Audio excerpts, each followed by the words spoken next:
Александра Прокопьева, старший преподаватель кафедры всемирной и отечественной истории, этнологии и археологии исторического факультета Северо-Восточного федерального университета. Тема диссертации – палеоэтнографические коллекции в музеях Якутии. Автор работ, опубликованных в научных изданиях Якутска, Красноярска, Краснодара, Барнаула. Сфера научных интересов – этнография, палеоэтнография, музеология, этнографическое музееведение. Знаток истории якутской традиционной одежды и украшений эпохи позднего Средневековья Якутии.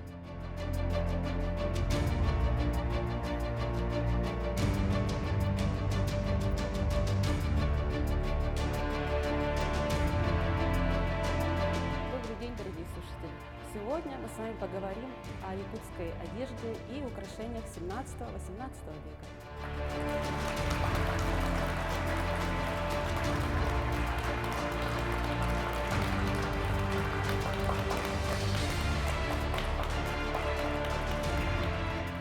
Эпоха 17-18 века для якутской культуры очень важна.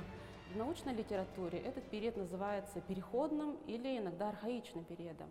Это связано с тем, что культура, облик культуры на тот момент был немного другим, чем известный нам 19 век, классика якутской культуры. К сожалению, на данный момент образцы культуры 17-18 века для нас, современных якутян, немного подзабыты, поэтому необходимо вспомнить нашу историю и узнать о ней больше. Откуда же мы берем информацию об этом периоде? Самыми первыми источниками, самыми ранними являются письменные источники, которые оставили после себя путешественники, которые были здесь, в Якутии, в основном в XVIII веке. Один из таких интересных – это дневник капитана Сарычева, где он подробно описывал то, что он видел здесь, в Якутии. Во что одеваются люди, как они называют свои вещи, какие у них бывают украшения. Также есть изобразительные источники, которые были напечатаны в разных альбомах, особенно зарубежных. Там цветные акварели, где мы можем видеть одежду и украшения женщин и мужчин Якутии. Другим ценным источником являются, конечно, археологические материалы, потому что только археологические памятники могут дать нам настоящую достоверную информацию о том периоде, потому что все эти вышеуказанные письменные и рисуночные источники, они все-таки не обладают всей полнотой информации. Да? Мы можем на них смотреть, мы можем их читать, но не всегда получать абсолютно полную информацию. И вот самую полную дают нам археологические материалы. В основном это материалы погребений. И погребения 17-18 века начали изучать в начале 20 века достаточно активно. Тогда это была одной из самых основных задач. Благодаря изучению погребальных памятников пытались узнать историю якутского этноса в целом, откуда же пришел этот народ, каковы его корни, каковы корни культуры якутов. Вот. И поэтому в первой половине 20 века было проведено очень много археологических раскопок древнеякутских могил.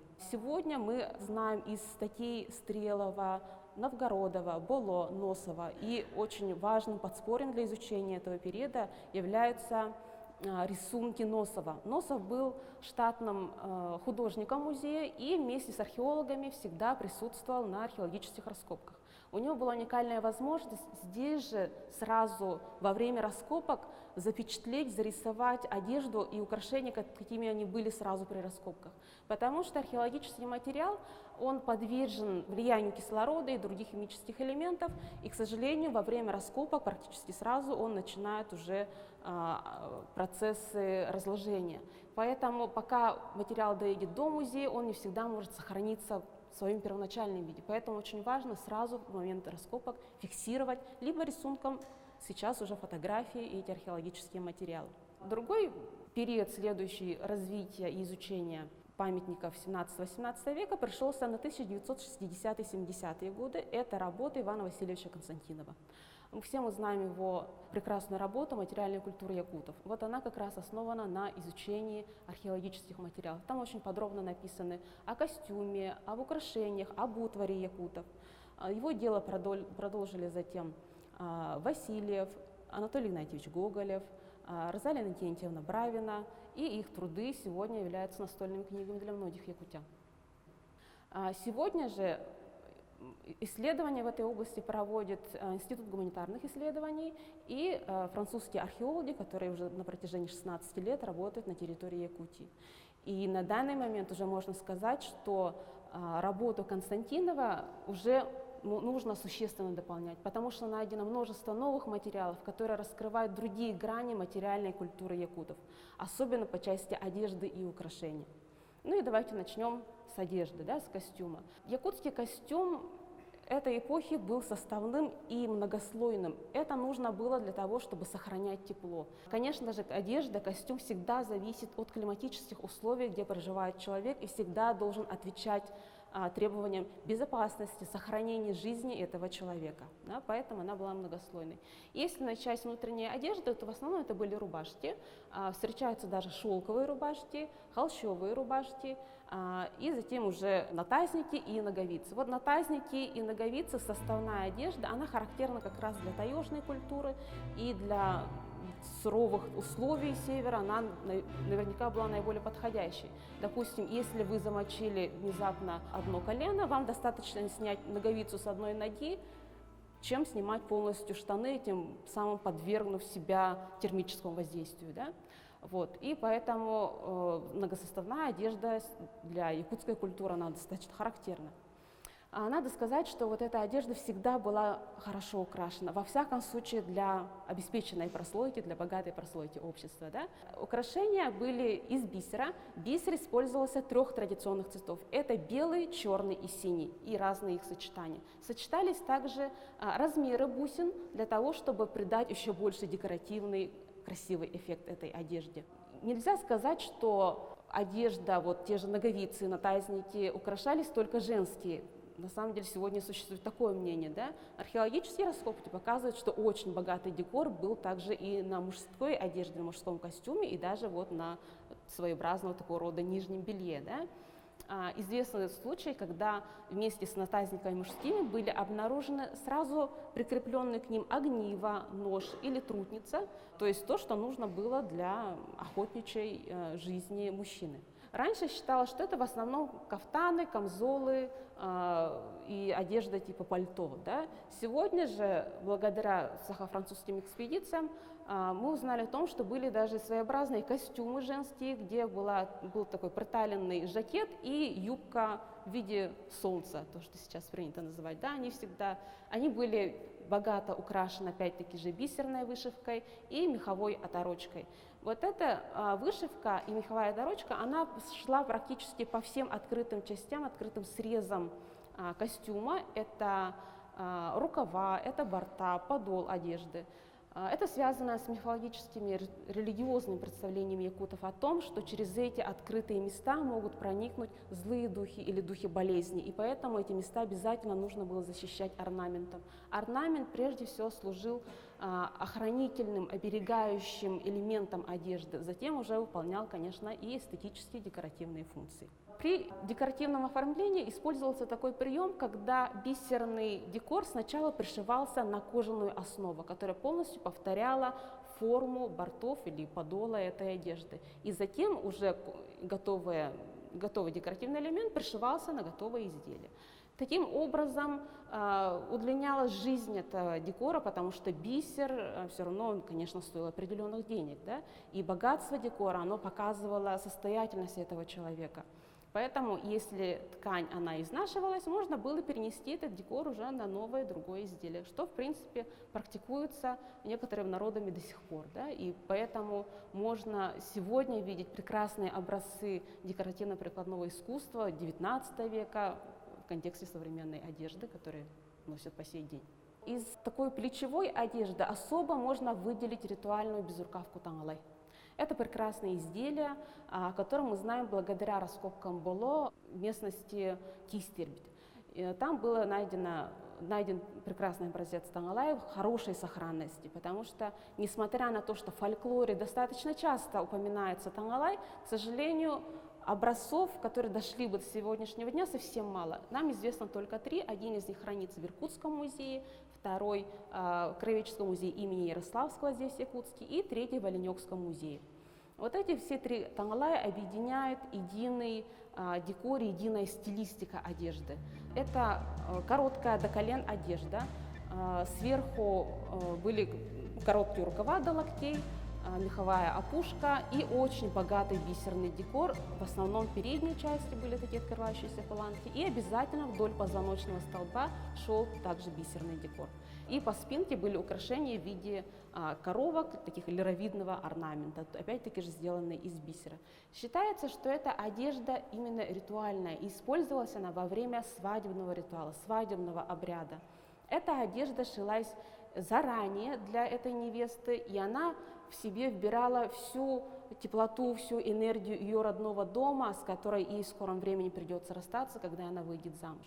В старину выходили замуж за представителей других родов, и чем дальше, тем было лучше. И поэтому вероятность того, что эта девушка сможет, как только пожелает, постичь свою родню, к сожалению, была маловероятной. Да? Поэтому старались из дома взять вещи, которые несли бы действительно теплые отношения и воспоминания о родном очаге. Поэтому мастерицы вкладывали все свое умение, все свое мастерство для того, чтобы как можно красивее, как можно богаче сделать свадебный наряд невесты. В этом тангалае она проводила свадебный обряд, во время переезда в нем была, и по некоторым фольклорным сведениям она должна была в ней ходить даже после рождения детей, практически на протяжении всей своей жизни, когда к ней приходили родственники ее мужа. Это было обязательное правило, да, что она должна при родственниках мужа одеть свой тангалай. Возможно, оно несло в себе такие магические защитные функции, что вот эту женщину, мать ее рода, продолжает защищать и в другом месте, да, где она вот стала основательницей нового рода. Также с этим тангалаем связан очень интересный ритуал, когда для невесток намских родов предписывалось, что когда над домом или над аласом пролетают лебеди или стерхи, обязательно невесте должны были надеть тангалай и поклониться вслед улетающим птицам, тем самым показав уважение к тотемным птицам рода своего мужа.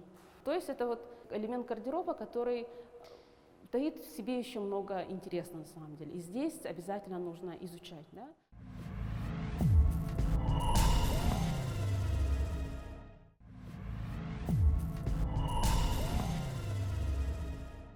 Оленёкский тангалай же, он интересен тем, что в его декоре использован не просто бисер или бусины, да, но там еще есть жемчужные бусины, которые украшают воротник этого изделия.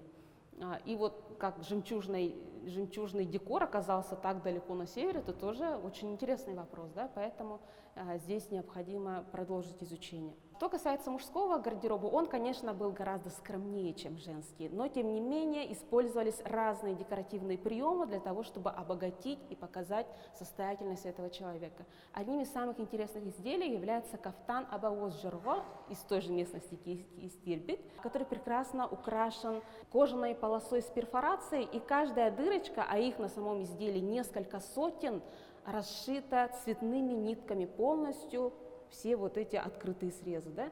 Под кожаной полосой проходят цветные шелковые ленты, которые, накладываясь друг на друга, создают очень красивый декоративный эффект. И, конечно, видно, что мастерицы специально работали, специально шили это изделие, потому что сегодня, даже имея всю нашу технологию, и имея и нитки, и иглы, сегодня полностью повторить это очень сложно. Да?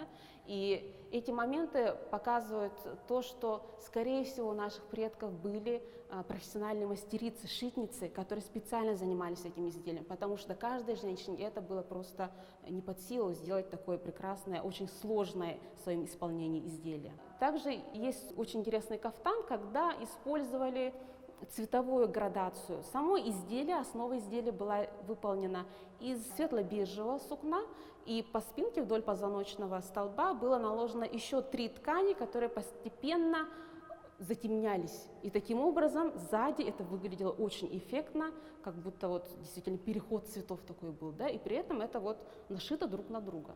То есть неправильно будет думать, что наши предки одевались во что-то очень простое. Наоборот, они одевались в нечто очень красивое, которое создавалось большим трудом и требовало больших ресурсов, да, и по одежде, конечно, судили о состоятельности этого человека. Что касается обуви, она, конечно, была кожаной, могла быть равдужной, могла быть мехом внутрь, мехом наружу. Опять-таки же зависело от сезона и от состоятельности самого человека. И мужская, и женская обувь нарядная, она украшалась бисером. Бисером, опять-таки же, синего и белого цветов.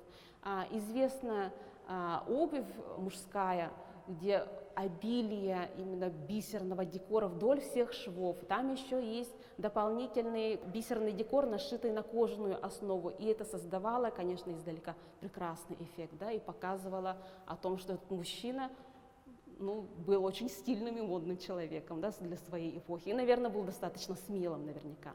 А также есть изделия, когда обувь, она вышивалась цветными нитками. В основном в то время вышивались нитками вот бежево-коричневых цветов и голубых синих оттенков, их сочетание. И вот это сочетание вместе с бело-сине-черными бусинами тоже давало наверняка такое очень красивое, единое стилистическое оформление всему облику носящего человека. Интересно также, конечно, головные уборы, особенно шапка муастар-бергеhe, рогатая шапка. Да? Есть еще муастар-нуайдар-бергеhe, женская шапка с рогами и султанчиком. Вот муастар-нуайдар-бергеhe, оно, судя по фольклорным данным, опять-таки же, оно обязательно носилось с тангалаем, то есть это был единый комплект тангалай и вот эта шапка. А муастар-бергеhe ее носили как и мужчины, так и женские, находят достаточно часто в погребениях, и там, что интересно, оформление вот этих рожек всегда бывает разным.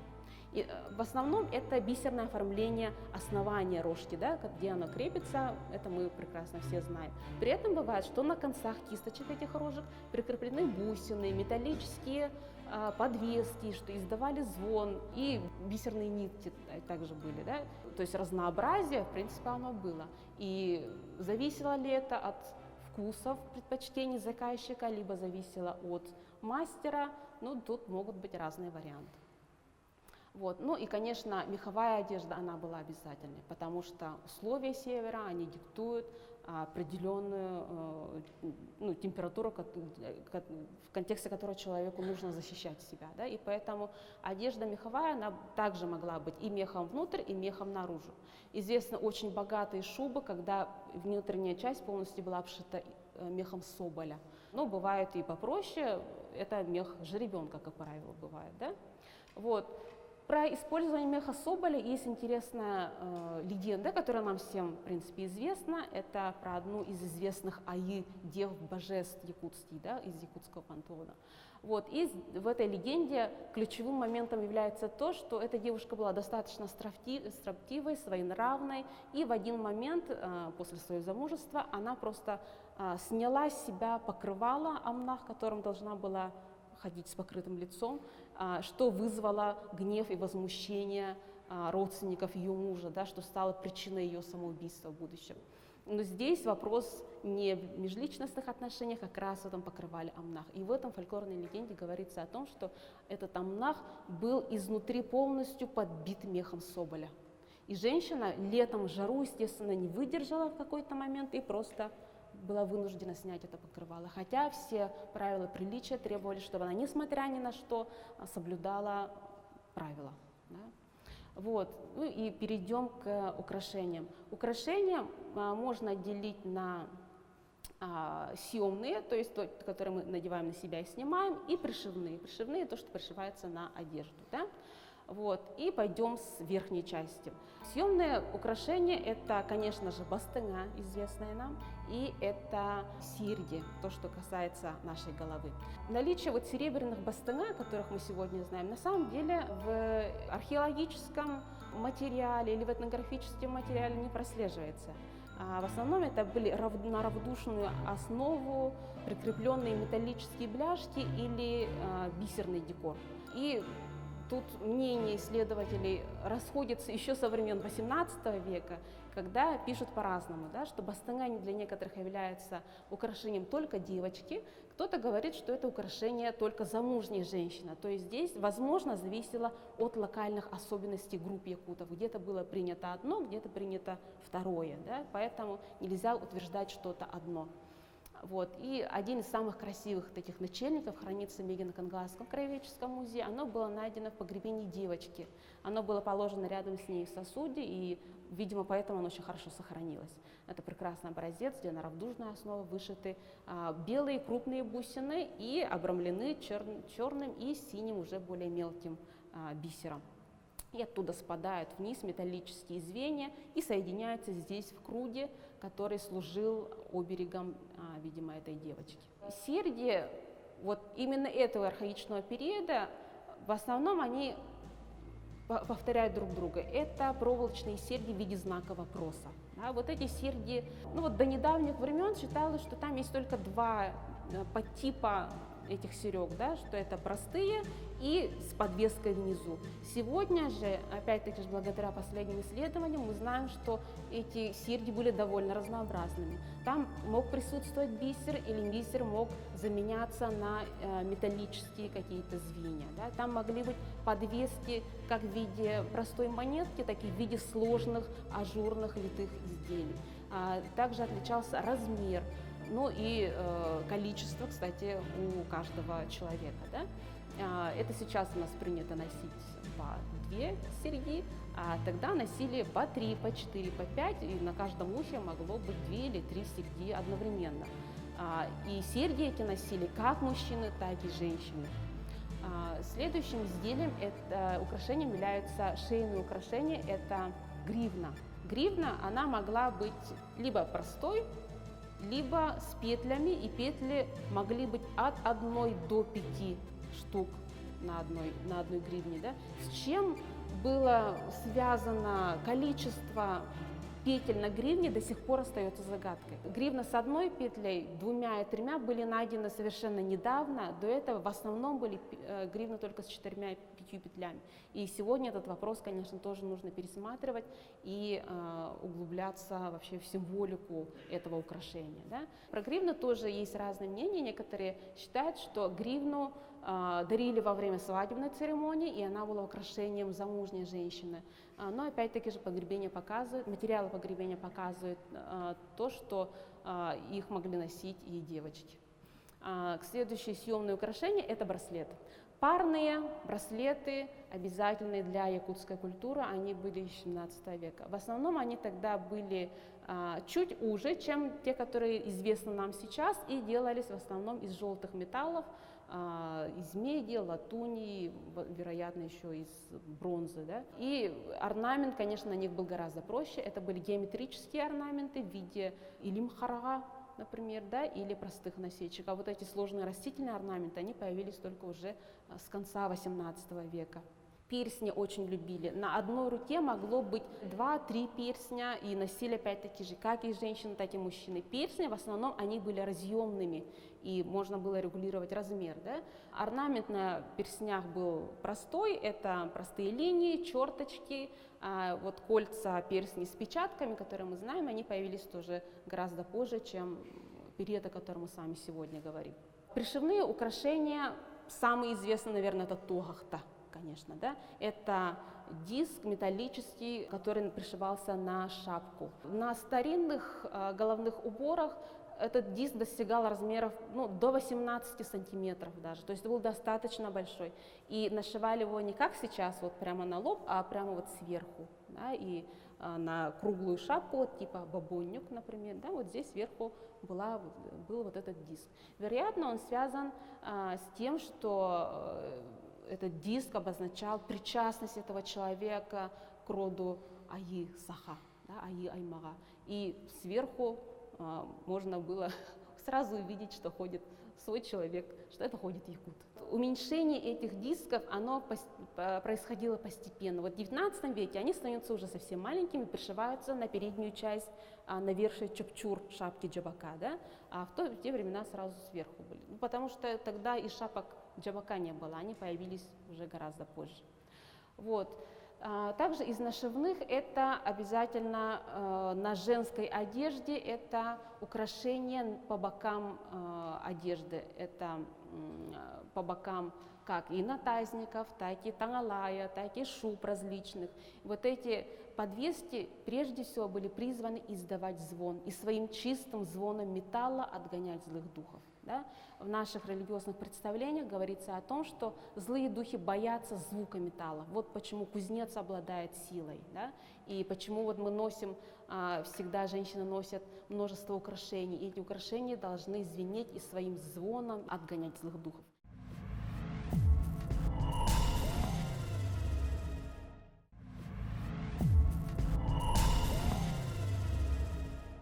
Особенно сакральной частью женского тела, конечно же, были бедра. Место, где зарождается жизнь. И это место нужно было защищать всеми возможными способами, не только от холода, но и от воздействия злых духов и духов различных болезней. Поэтому здесь всегда были украшены бубенчиками, колокольчиками, подвесками, которые пришивались достаточно близко друг к другу, чтобы при ходьбе издавался звон. Про эти звоны есть даже северная легенда об освоении якутами северных территорий. И там говорится о том, что убегающую девушку слепой старик искал и догонял по звону ее одежды. И тут придается значение, что именно якутская одежда, якутской женщины, она была звенящей, что было слышно издалека, как она идет. И поэтому этот старик, несмотря на свою слепоту, продолжал погоню за этой девушкой, пока она не додумалась остановиться, просто остановиться. И тогда он ее потерял и прекратил поиски, прекратил погоню.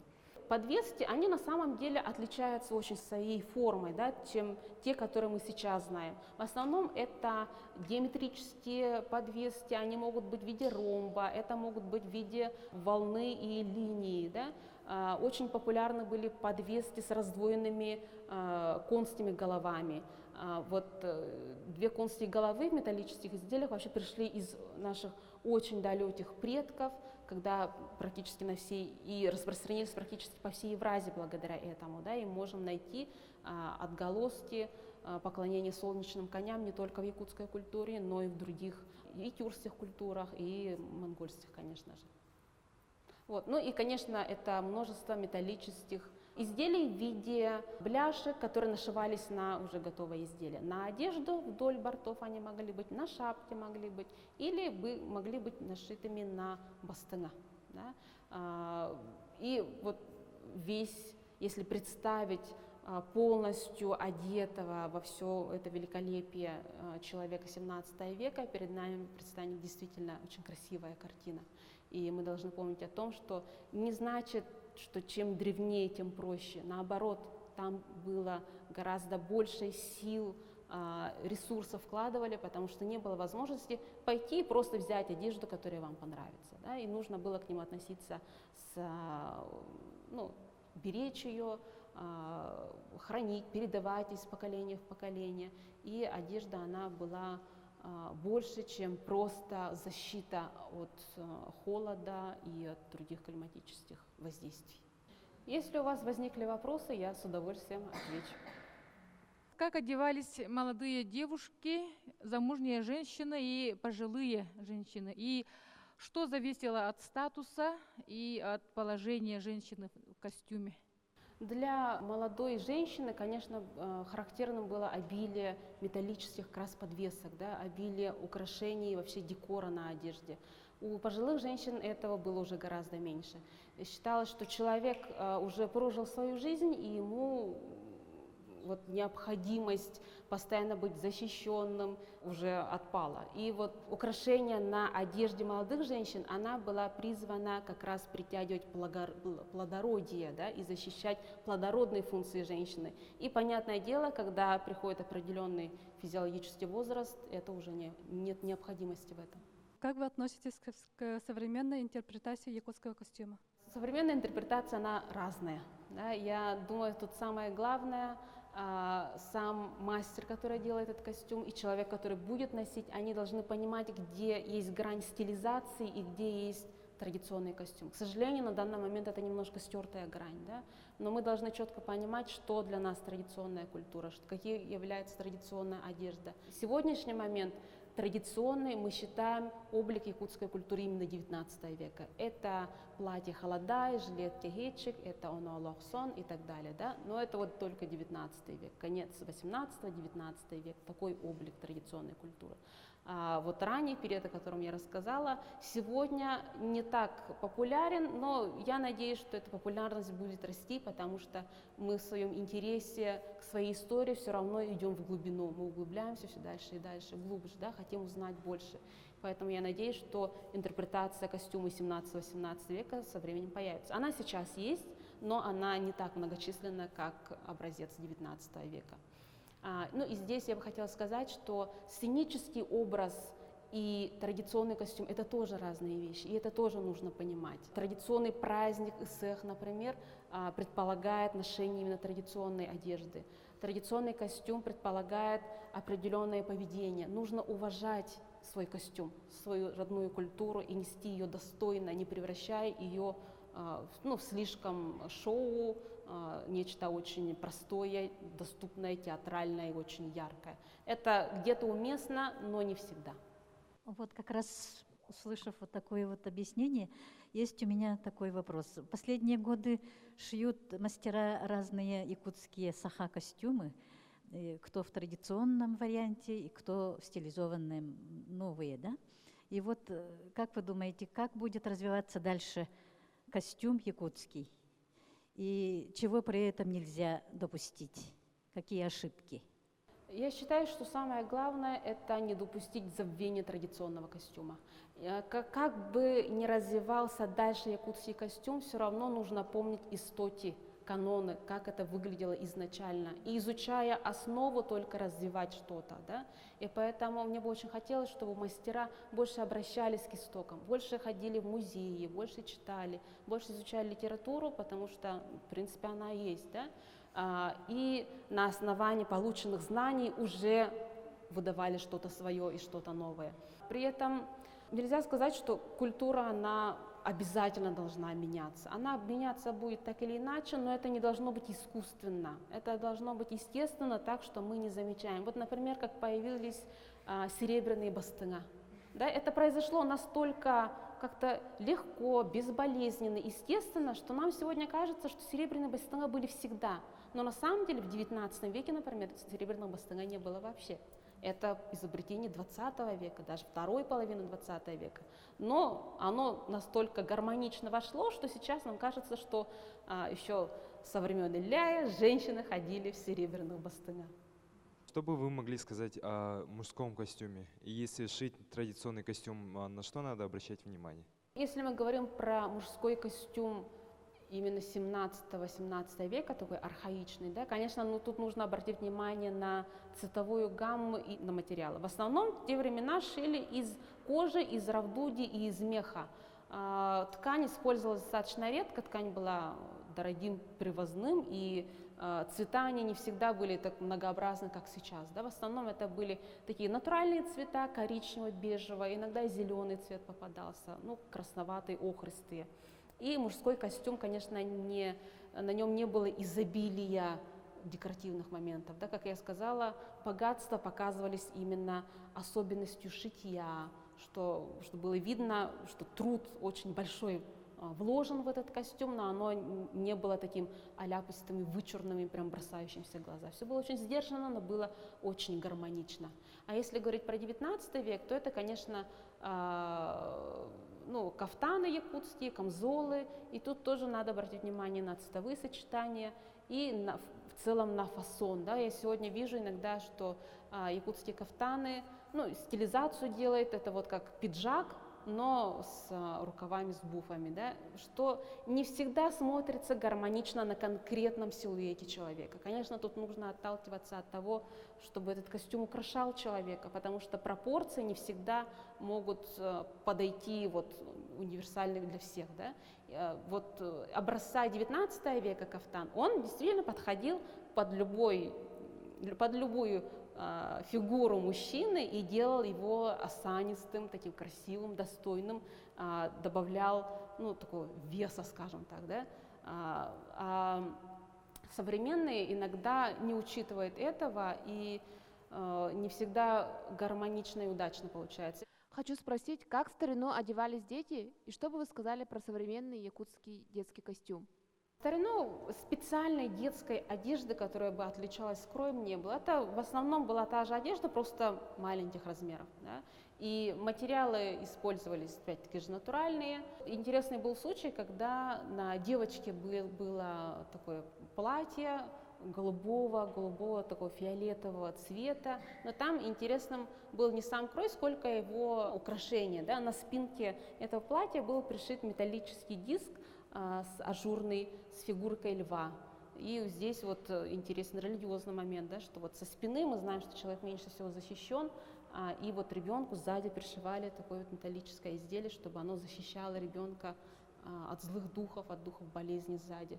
Потому что детская смертность была очень высокая, и детей берегли как могли. И вообще дети были самым главным богатством для якутов, да, и остаются до сих пор.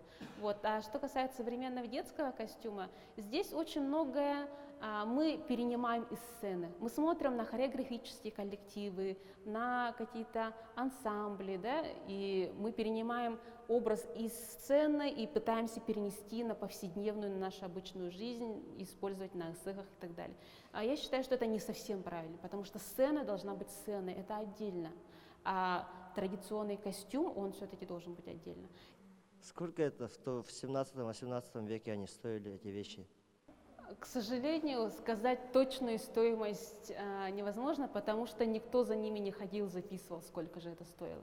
Но судя по ясачным книгам, если вместо ясака, ну то есть ясак могли платить тангалаем или шубой, то надо полагать, что это стоило очень больших денег, потому что это драгоценный мех, это соболь, это иногда очень редкий мех, такой как морской котик, например, да, который достаточно сложно достать даже сегодня. И, конечно же, это отлитые металлические изделия, которые тоже несли в себя свою стоимость. Но вот сказать конкретно, вот этот костюм стоил столько-то, к сожалению, нельзя. Тут еще нужно прибавлять не только стоимость материала на одежду, но и работу, да, сколько ушло на то, чтобы сшили. Про тот же 19 век, например, известно, что шитниц нанимали, и они несколько лет жили в доме этого богатого человека, их кормили, поили, одевали, и они готовили приданое для невесты. И это могло занять 3 года, 5 лет. И тут нужно вот прикинуть, да, сколько ушло на содержание этих женщин, на зарплату этих женщин на протяжении нескольких лет. И они делали отдельно, кто-то делал только свадебную урасу, кто-то делал только тангалай, кто-то занимался еще какими-то изделиями, да, то есть это было задействовано очень много людей, и это требовало очень больших расходов. Спасибо большое за ваше внимание, за ваш интерес. Я надеюсь, что вы узнали много нового, и ваше исследование, погружение в историю нашей культуры продолжится, на этом не закончится. Спасибо вам большое.